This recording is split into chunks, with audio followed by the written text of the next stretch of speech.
Tá, agora tá gravando. Agora tá gravando, pode ir.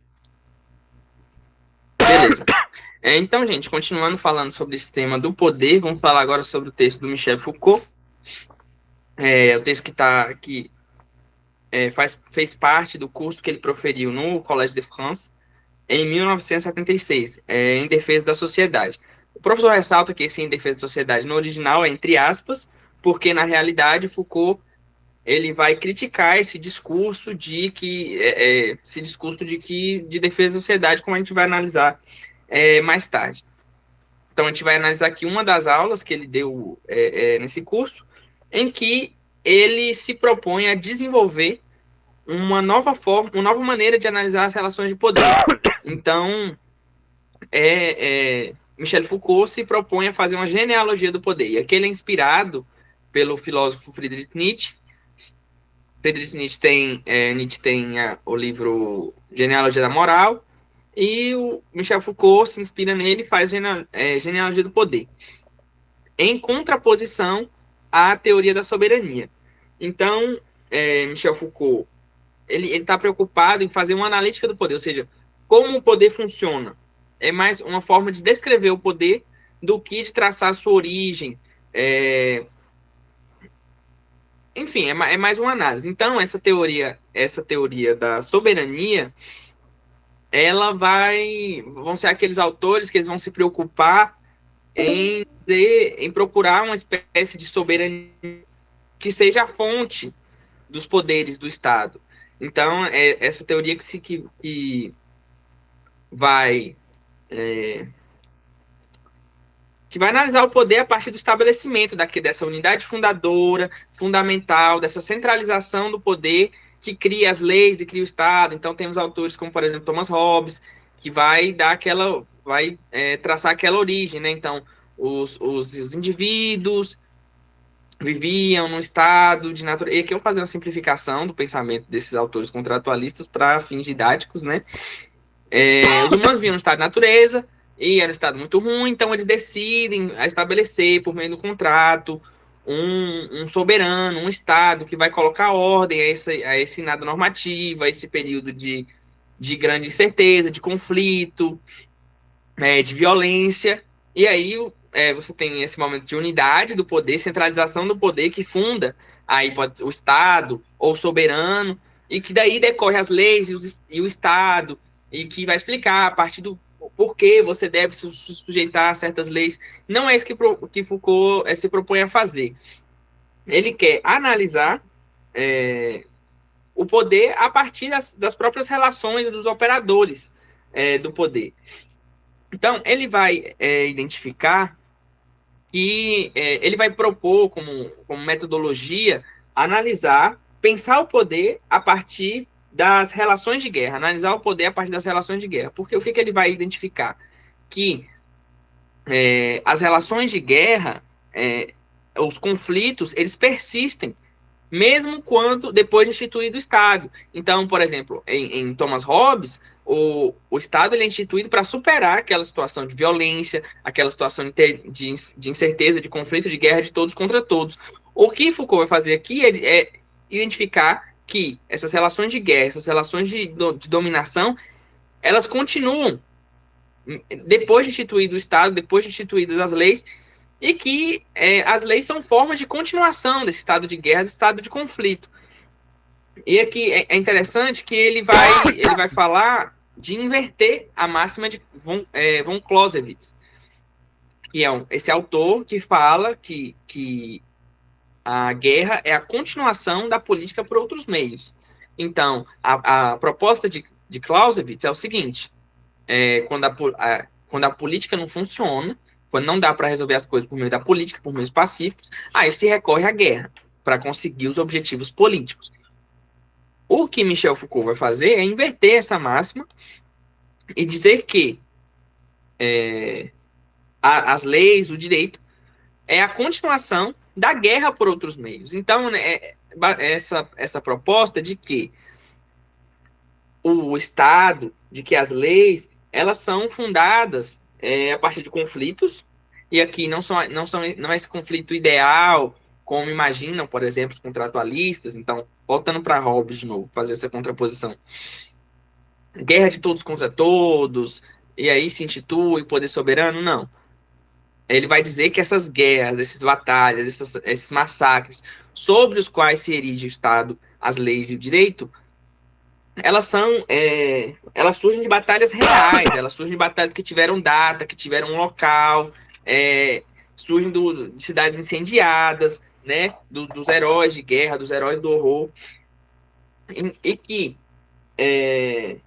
não é a instituição do Estado e das leis, não é essa superação de um certo primitivismo inicial, ou seja, vamos vir um estado de guerra, e aí depois se institui o Estado, e a partir daí o Estado vai se preocupar em fazer o bem, em instituir leis da razão.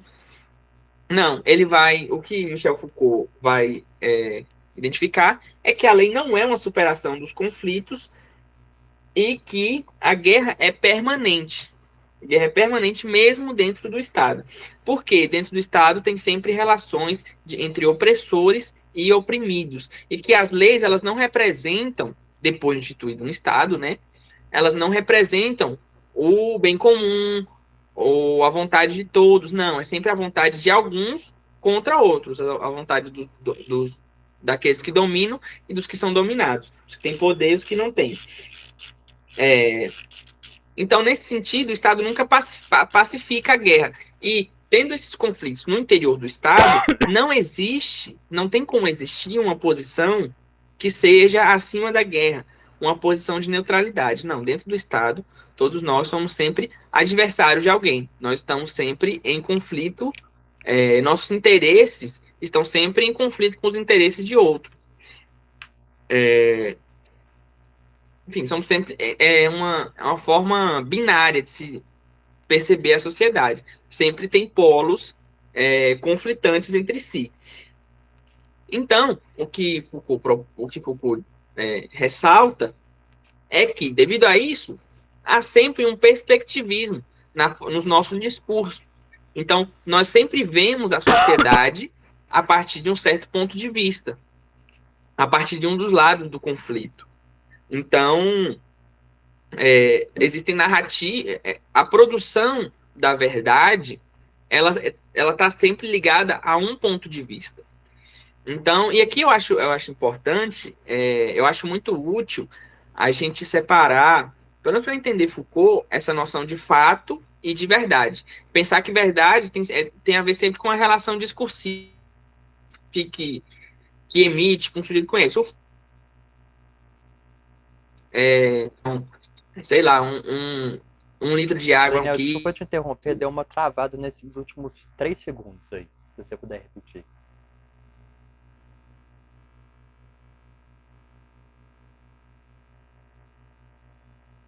Ah, beleza. Então eu acho muito útil para. Realmente, é sempre o mesmo, é aquilo. O fato é uma coisa só. O que aconteceu, aconteceu. O que não aconteceu, não aconteceu. Agora, a verdade tá ligada a uma questão mais discursiva. Isso aí não é Foucault, não é Foucault que coloca, eu estou falando para ajudar a compreender. Eu acho que é uma forma melhor de compreender. Que a verdade envolve uma relação discursiva. Então, Foucault ressalta que, né, na sociedade em que há esse conflito perene, esse conflito permanente, a verdade só é procurada, aqui eu estou citando, a verdade só é procurada na medida em que se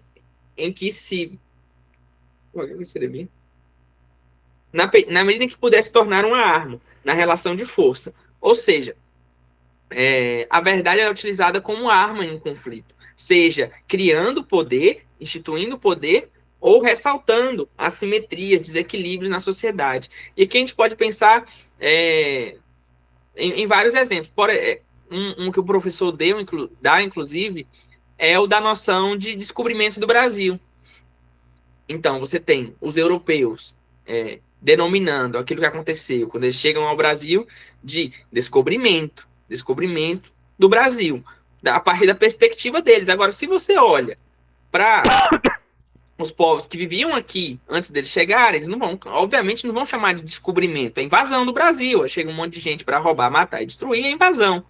Então, a verdade, ela é algo disputado, e é algo que vem para corroborar alguma posição, seja a posição dos dominadores ou dos dominados, que criam essa espécie de contra-história. Então, houve durante muito tempo esse discurso hegemônico de descobrimento do Brasil, descobrimento, e aí esses povos dominados, esses povos que são subalternizados, apresentam essa contra-história, não, olha, apresentando sua perspectiva.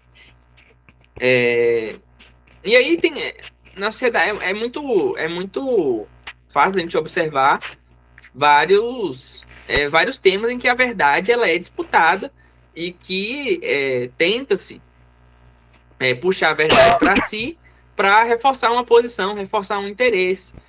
Então, por exemplo, você vai falar de escravidão com alguém. Aí você fala, né? Não, houve escravidão no Brasil, os europeus traficaram, escravizaram, africanos, trouxeram no Brasil, navios negreiros, uma coisa horrível, desumano e tal. E aí, de repente, você encontra a pessoa que vai falar, não, mas você sabe, né? Que os africanos, eles se escravizavam entre si. Então, veja, é uma forma de estabelecer uma verdade para corroborar com a posição deles. Então, calma aí, não foi tão ruim assim escravar. Olha, eles mesmos faziam também. Sabe? Então, a verdade vem como uma forma de reforçar alguma posição, algum interesse, alguma relação de poder. E essa disputa pela verdade acontece no interior da sociedade. E aí é interessante notar também que na posição do jurista tem-se às vezes uma ideia de que ele parte de um lado neutro, ele fala da razão, fala do lado da civilização. E não é assim, como Foucault bem fala, todos nós temos uma posição nessa guerra permanente da sociedade. Então não existe uma coisa como não, a pessoa que é neutra, que está fazendo ali as leis da razão, que está trabalhando pela civilização. Não, todos nós temos interesse colocado nesse cenário de conflito que é a sociedade. Então, Foucault ele pretende fazer uma investigação a partir de baixo, a partir dos interesses. Então, ao invés de investigar a partir de cima, não, como foi instituído o Estado, em nome de que você deve se sujeitar às leis, qual é a fundamentação para o poder do Estado.